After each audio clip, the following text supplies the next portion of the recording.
S, very importantly ನಾವೀಗ ನೋಡ್ತಾ ಇದ್ದೀವಿ ಕೋರ್ಟಲ್ಲಿ ಯಾವ ರೀತಿ ವಾದ ಮಂಡನೆ ಆಗ್ತಾ ಇದೆ ಅಂತ. ಸಿಎಂ ಪರ ವಕೀಲ ಅಭಿಷೇಕ್ ಮನು ಸಿಂಘ್ವಿ ವಾದ ಮಂಡಿಸ್ತಾ ಇದ್ದಾರೆ. ರಾಜ್ಯಪಾಲರ ಆದೇಶದಲ್ಲಿರುವಂತಹ ಸಂಗತಿಗಳನ್ನು ಅವರು ಹೇಳ್ತಾ ಇದ್ದಾರೆ. ಆದೇಶ ನೀಡಿದ್ದೀನಿ, ಕಡತದಲ್ಲಿರುವಂತಹ ವಿವರಗಳು, ಶ್ರೀರೂಪ ಪ್ರಕರಣದ ತೀರ್ಪನ್ನು ಉಲ್ಲೇಖಿಸಿ ಸಿಂಘ್ವಿ ವಾದ ಮಾಡ್ತಾ ಇದ್ದಾರೆ. ಯಾಕೆ ಸಿಎಂ ವಿರುದ್ಧ ಪ್ರಾಸಿಕ್ಯೂಷನ್ಗೆ ಅನುಮತಿ ಕೊಟ್ಟರು ಅದರ ಬಗ್ಗೆ ಉಲ್ಲೇಖ ಇಲ್ಲ. ಶೂನ್ಯ ಉತ್ತರದೊಂದಿಗೆ, ಅಂದ್ರೆ ಅದಕ್ಕೆ ಉತ್ತರವನ್ನೇ ಕೊಟ್ಟಿಲ್ಲ.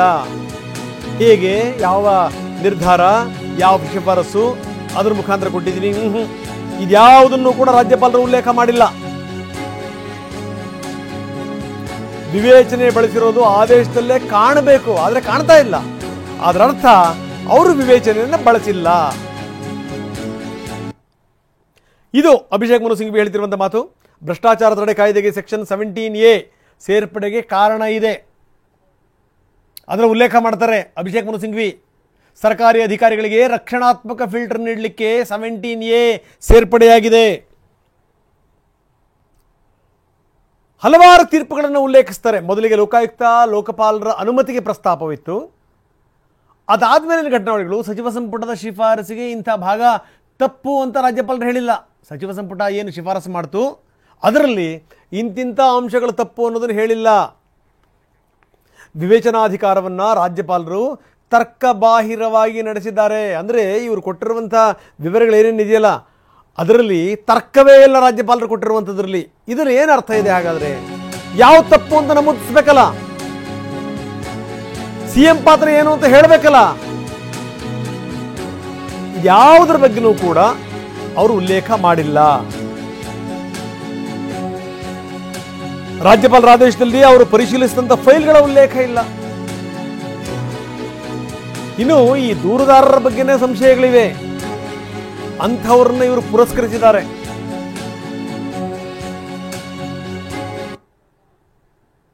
ಯಾರು ದೂರು ಕೊಟ್ಟರಲ್ಲ ಅವ್ರ ಬಗ್ಗೆನೇ 10 ಪ್ರಶ್ನೆಗಳಿವೆ. ಅಂಥವ್ರನ್ನ ಇವರು ಪರಿಗಣಿಸ್ತಾರೆ ಅಂದ್ರೆ ಏನರ್ಥ? ಸಚಿವ ಸಂಪುಟದ ಶಿಫಾರಸು ಏನಿದೆಯಲ್ಲ ಅದರ ಯಾವ ಭಾಗ ತಪ್ಪು ಅನ್ನೋದ್ರ ಬಗ್ಗೆ ಅಪ್ಪಿ ತಪ್ಪಿ ಹೇಳಿಲ್ಲ ರಾಜ್ಯಪಾಲರು. ಇದರಲ್ಲಿ ಲಾಜಿಕ್ಕೇ ಇಲ್ಲ. ಇಲ್ಲಿ ಲಾಜಿಕ್ ಇಲ್ದನೇ ಇಂಥ ವಿವರಗಳನ್ನು ಅವ್ರು ಕೊಟ್ಟಿದ್ದಾರೆ. ಎಲ್ಲ ದಾಖಲೆಗಳನ್ನು ಪರಿಶೀಲಿಸಿ ರಾಜ್ಯಪಾಲರು ನಿರ್ಧಾರ ಕೈಗೊಳ್ಳಬೇಕು.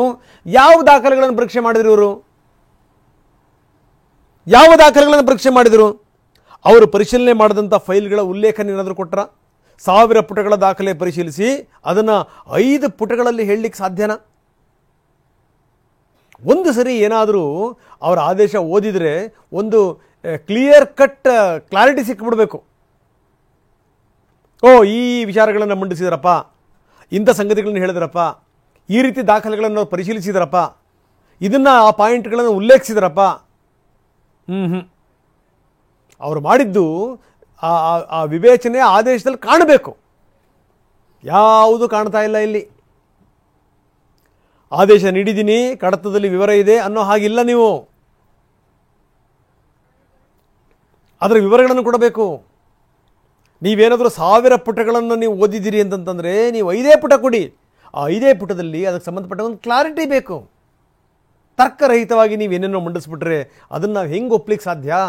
ಜೊತೆಗೆ ಯಾರು ಈ ಕೇಸ್ ಕೊಟ್ಟರಲ್ಲ, ಆ ಕೇಸ್ ಕೊಟ್ಟಿರುವುದರ ಹಿನ್ನೆಲೆ ಏನು? ಅನುಮಾನಾಸ್ಪದ ವ್ಯಕ್ತಿಗಳವರು, ಅವ್ರ ಬಗ್ಗೆ ಹಲವಾರು ಪ್ರಶ್ನೆಗಳಿವೆ. ಅಂಥವರ ಅರ್ಜಿನ ನೀವು ಸ್ವೀಕೃತ ಮಾಡಿಬಿಡ್ತೀರಿ, ಅವಸರದಲ್ಲಿ ನೀವು ಅದಕ್ಕೆ ಪರ್ಮಿಷನ್ ಕೊಟ್ಟು ಬಿಡ್ತೀರಿ ಅಂತಂದರೆ ಏನರ್ಥ? ಹಳೇದು ಯಾವ್ಯಾವ್ದು ಬಾಕಿ ಇದೆಯಲ್ಲ ಇದಕ್ಕೆ ಸಂಬಂಧಪಟ್ಟಂಗೆ ಅವರು ಶಶಿಕಲಾ ಜೊಲ್ಲೆ ವಿಚಾರಕ್ಕೆ ಸಂಬಂಧಪಟ್ಟಂಗೆ ಪ್ರಸ್ತಾಪ ಮಾಡ್ತಾರೆ. ಯಾವಾಗಾಗಿದ್ದು ಅದನ್ನು ನೀವು ಯಾವ ತೆಗೆದು ಹಾಕಿದ್ರಿ? 3 ವರ್ಷ 3 ವರ್ಷ ಕಾದು ನೀವು ಅದ್ರ ಬಗ್ಗೆ ನೀವು ನಿರ್ಧಾರಕ್ಕೆ ಬರ್ತೀರಿ. ಆದರೆ ಮುಖ್ಯಮಂತ್ರಿಗಳ ವಿರುದ್ಧ ಯಾರಾದರೂ ಈ ರೀತಿ ಒಂದು ಕಂಪ್ಲೇಂಟ್ ಕೊಟ್ಟಂಥ ಸಂದರ್ಭದಲ್ಲಿ ಅದನ್ನು ನೀವು ತಕ್ಷಣಕ್ಕೆ ನೀವು ಲಾಗು ಮಾಡ್ತೀರಿ ಅಂತಂತಂದರೆ ಏನರ್ಥ? ಅದು ಇಂಥ ಟಿಪ್ಪಣಿಗಳ ಆಧಾರದ ಮೇಲೆ ನಿರ್ಧಾರ ಕೈಗೊಂಡಿದ್ದೀನಿ ಅಂತ ಅಪ್ಪಿ ತಪ್ಪಿ ರಾಜ್ಯಪಾಲರು ಹೇಳಿಲ್ಲ. ಕಂಪೇರಿಟಿವ್ ಚಾರ್ಟ್ ಬಗ್ಗೆನೂ ಕೂಡ ಉಲ್ಲೇಖ ಮಾಡಿಲ್ಲ. ಸಿಎಂ ಸಿದ್ದರಾಮಯ್ಯ ಕೊಟ್ಟಿರುವಂತಹ ಪ್ರತಿಕ್ರಿಯೆ ಇದೆಯಲ್ಲ ಅದರ ಬಗ್ಗೆನೂ ಕೂಡ ಉಲ್ಲೇಖ ಇಲ್ಲ. ಹುಡಾ ಕೇಸ್ನಲ್ಲಿ ಮುಖ್ಯಮಂತ್ರಿಗಳ ಪಾತ್ರ ಏನು, ಯಾವ ರೀತಿ ಅವರ ಪಾತ್ರ ಇದೆ, ಅದ್ಯಾವುದನ್ನು ಕೂಡ ನೀವು ಉಲ್ಲೇಖಿಸಿಲ್ಲ. ನೀವು ಪರಿಶೀಲನೆ ಮಾಡಿದಂಥ ಫೈಲ್ಗಳು ಅದರ ಬಗ್ಗೆ ಉಲ್ಲೇಖ ಇಲ್ಲ. ನೀವು ಪರಿಶೀಲನೆ ಮಾಡಿದಂಥ ಟಿಪ್ಪಣಿಗಳು ಅದರ ಮೇಲೆ ಉಲ್ಲೇಖ ಇಲ್ಲ. ಕಂಪೇರಿಟಿವ್ ಚಾರ್ಟ್ ಇದೆಯಲ್ಲ ಅದರ ಬಗ್ಗೆ ನಿಮ್ಮ ಉಲ್ಲೇಖ ಇಲ್ಲ. ಸುಮ್ಮನೆ ನೀವು ಒಂದು ರಿಪೋರ್ಟ್ ಅಂತ ಕೊಟ್ಟುಬಿಟ್ರೆ 1000 ಪುಟಗಳನ್ನು ನೀವು ಓದಿ 5 ಪೇಜ್ ನೀವು ಕೊಡ್ತೀರಿ ಅಂತಂದ್ರೆ ಏನರ್ಥ?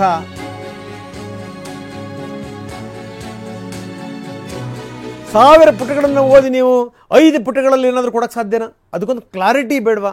ಅದಕ್ಕೆ ಇದರಲ್ಲಿ ಯಾರ್ಯಾರ ಪಾತ್ರ ಏನು, ಎತ್ತ, ಏನು ಸಂಗತಿ ಅದೆಲ್ಲದನ್ನು ಕೂಡ ಹೇಳಬೇಕಲ್ಲ. ಅವಸರವಾಗಿ ನೀವು ನಿರ್ಧಾರಕ್ಕೆ ಬಂದ್ರಿ. ಯಾರು ಕಂಪ್ಲೇಂಟ್ ಕೊಟ್ಟಿದ್ದಂಥವ್ರು ಯಾರು? ಆ ಕಂಪ್ಲೇಂಟ್ ಕೊಟ್ಟಿರುವಂಥವ್ರ ಹಿನ್ನೆಲೆ ಏನು? ಅವರು ಅನುಮಾನಾಸ್ಪದ ವ್ಯಕ್ತಿಗಳು ಒಂದು ಲೆಕ್ಕದಲ್ಲಿ. ಅಂಥವ್ರದ್ದು ಪರಿಗಣಿಸ್ತೀರಿ? ಇದನ್ನು ನಾವು ಹೇಗೆ ನಂಬಲಿಕ್ಕೆ ಸಾಧ್ಯ? ಇದು ಅಭಿಷೇಕ್ ಮನು ಸಿಂಘ್ವಿ ಮಂಡಿಸ್ತಿರುವಂಥ ವಾದದ ರೀತಿ. ಪಾಯಿಂಟ್ ಟು ಪಾಯಿಂಟ್ ಅವ್ರು ಹೇಳ್ತಾ ಇದ್ದಾರೆ ಯಾವ್ಯಾವ ಅಂಶಗಳು ಏನು ಎತ್ತ ಅಂತ. ಇವತ್ತೇನಂತ ಬಹಳ ದೊಡ್ಡ ಹೊಸ ಪಾಯಿಂಟ್ಗಳು ಬಂದಿವೆ ಅಂತ ಏನು ಹೇಳಕ್ಕೆ ಸಾಧ್ಯ ಇಲ್ಲ. ಆದರೆ ಹಳೆಯ ಪಾಯಿಂಟ್ಗಳನ್ನೇ ಅವರು ಬೇರೆ ಬೇರೆ ರೀತಿಯಲ್ಲಿ ಹೇಳ್ತಾ ಇದ್ದಾರೆ. ಆಯ್ತು ಸ್ವಾಮಿ, ನೀವು ಒಂದು 1000 ಪುಟಗಳ ವಿವರಗಳನ್ನು ಓದಿದಿರಿ. ನೀವು ಯಾವ ವಿವರಗಳು ಓದಿದಿರಿ? ಮೆನ್ಷನ್ ಮಾಡಿದ್ದೀರಾ ಅದರಲ್ಲಿ?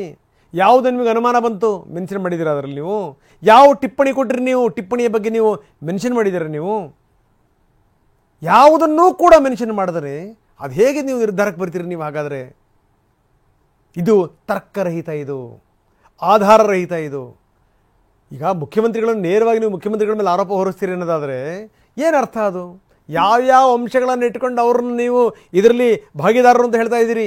ಅದನ್ನು ಹೇಳಬೇಕಲ್ಲ. ಅದನ್ನು ಹೇಳ್ದೇನೆ ನೀವು ಅದನ್ನು 5 ಪುಟಗಳಲ್ಲಿ ನೀವು ವಿವರಗಳು ಕೊಡ್ತೀರಿ ಅಂದರೆ ಏನರ್ಥ? ಈಗ ಏನಾದರೂ ಒಂದು ನೀವು ರಿಪೋರ್ಟ್ ಕೊಟ್ಟರೆ, ಎಸ್ ನಾನು ಆ ರಿಪೋರ್ಟ್ ನೋಡಿದ್ದೀನಿ ಅಂತಂದರೆ ಪಾಯಿಂಟ್ಗಳು ಮೆನ್ಷನ್ ಆಗಿರಬೇಕು ಅದರಲ್ಲಿ. ಸಚಿವ ಸಂಪುಟ ಯಾವ ನಿರ್ಣಯ ತಗೊಳ್ತು, ಯಾವ ನಿರ್ಧಾರಕ್ಕೆ ಬಂತು, ಯಾವ್ಯಾವ ಸಲಹೆ ಸೂಚನೆಗಳನ್ನು ರಾಜ್ಯಪಾಲರಿಗೆ ಕೊಡ್ತು, ಅದ್ರ ಬಗ್ಗೆ ಮೆನ್ಷನ್ ಮಾಡಿದ್ರೆ ನೀವು? ಮೆನ್ಷನ್ ಮಾಡಿಲ್ಲ. ನೀವು ಏನೇನು ಓದಿದ್ದೀರಿ, ಯಾವ್ಯಾವ ಕೇಸಿನ ಆಧಾರದ ಮೇಲೆ ಅದನ್ನು ಮೆನ್ಷನ್ ಮಾಡಿದ್ದೀರಾ? ಖಂಡಿತವಾಗ್ಲೂ ಮೆನ್ಷನ್ ಮಾಡಿಲ್ಲ. ನೀವು ಯಾವ್ಯಾವ ಟಿಪ್ಪಣಿಗಳ ಆಧಾರದ ಮೇಲೆ ನೀವು ಈ ನಿರ್ಧಾರಕ್ಕೆ ಬಂದ್ರಿ? ಅಪ್ಪಿ ತಪ್ಪಿ ಅದನ್ನು ಮೆನ್ಷನ್ ಮಾಡಿಲ್ಲ. ನೀವು ಅವಸರವಾಗಿ ನೀವು ಈ ರೀತಿ ನೀವು ಪ್ರಾಸಿಕ್ಯೂಷನ್ಗೆ ಅನುಮತಿ ಕೊಡ್ತೀರಿ ಅಂತಂತಂದರೆ ರಾಜ್ಯಪಾಲರದು ಅವರ ಮನೋಭಾವನೆ ಏನು, ಅವರ ಇಂಗಿತ ಏನು? ಯಾರು ದೂರು ಕೊಟ್ಟಿರುವಂಥವ್ರು? ಯಾರು ದೂರು ಕೊಟ್ಟಿರುವಂಥವರ ಹಿನ್ನೆಲೆ ಏನು? ಅವರ ಬಗ್ಗೆನೇ ಹಲವಾರು ಪ್ರಶ್ನೆಗಳಿವೆ. ಅನುಮಾನಾಸ್ಪದ ವ್ಯಕ್ತಿಗಳವರು, ನೇರವಾಗಿ ಹೇಳ್ತಾರವರು, ಅವ್ರ ಮೇಲೆ 10 ಅನುಮಾನಗಳಿವೆ.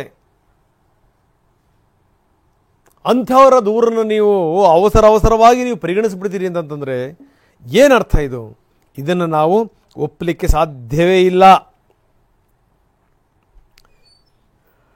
ಸೆಕ್ಷನ್ 17A ಅಡಿನಲ್ಲಿ ಪೊಲೀಸ್ ಅಧಿಕಾರಿಯೇ ಅನುಮತಿ ಕೇಳಬೇಕು. ಅಧಿಕಾರಿಯದ್ದೇ ತನಿಖೆಯ ಸಂಪೂರ್ಣ ಹಕ್ಕು. ತನಿಖೆಯ ಹಕ್ಕನ್ನು ಹೊಂದಿರುವಂಥವನು ತನಿಖಾಧಿಕಾರಿ.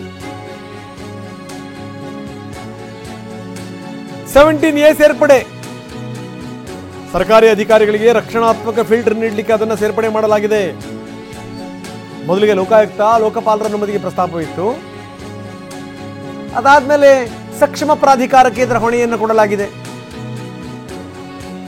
ಭ್ರಷ್ಟಾಚಾರ ತಡೆ ಕಾಯ್ದೆಗೆ ಸೆಕ್ಷನ್ 17A ಸೇರ್ಪಡೆಗೆ ಕಾರಣ ಇದೆ ಅಂತಾರೆ ಅಭಿಷೇಕ್ ಮನು ಸಿಂಘ್ವಿ. ಸೆಕ್ಷನ್ 17A ಅಡಿನಲ್ಲಿ ಪೊಲೀಸ್ ಅಧಿಕಾರಿಯೇ ಅನುಮತಿ ಕೇಳಬೇಕು. ತನಿಖಾಧಿಕಾರಿಯೇ ಆ ತನಿಖೆಯ ಸಂಪೂರ್ಣ ಹಕ್ಕನ್ನು ಹೊಂದಿರ್ತಾನೆ. ಪೊಲೀಸ್ ಅಧಿಕಾರಿ ದೂರು ಸ್ವೀಕರಿಸಿಲ್ಲ ಅಂದ್ರೆ ಏನ್ ಮಾಡಬೇಕು ಅಂತ ಜಡ್ಜ್ ಪ್ರಶ್ನೆ ಕೇಳಿದ್ರು. ಖಾಸಗಿ ದೂರುದಾರರಿಗಿರುವಂತ ಮಾರ್ಗ ಯಾವುದು ಅಂತ ಕೂಡ ಜಡ್ಜ್ ಪ್ರಶ್ನೆ ಕೇಳಿದ್ದಾರೆ. ಅದಕ್ಕೆ ಏನು ಉತ್ತರ ಬರುತ್ತೆ ನೋಡೋಣ. ಅದನ್ನೇ ನಾವು ತೋರಿಸ್ತಾ ಇದ್ದೀವಿ. ಸೆಕ್ಷನ್ 17 ಅಡಿನಲ್ಲಿ ತನಿಖಾಧಿಕಾರಿ ಕೇಳಬೇಕು ಹಕ್ಕನ್ನ, ಅವನದ್ದೇ ಸಂಪೂರ್ಣ ಹಕ್ಕು. ಈ ಸಂದರ್ಭದಲ್ಲಿ ಮಾನ್ಯ ನ್ಯಾಯಮೂರ್ತಿಗಳು ಕೇಳ್ತಾರೆ, ಪೊಲೀಸ್ ಅಧಿಕಾರಿ ದೂರು ಸ್ವೀಕರಿಸ್ತಿಲ್ಲ ಅಂದ್ಕೊಳ್ಳಿ, ಅವನು ದೂರನ್ನು ಸ್ವೀಕಾರ ಮಾಡಲಿಲ್ಲ. ಯಾಕಂದ್ರೆ ಪೊಲೀಸ್ ಇಲಾಖೆ ಅನ್ನುವಂಥದ್ದು ಮುಖ್ಯಮಂತ್ರಿಗಳ ಕೆಳಗಡೆ ಇರುತ್ತೆ, ಅಂದ್ರೆ ಸರ್ಕಾರದ ಅಧೀನದಲ್ಲಿರುತ್ತೆ.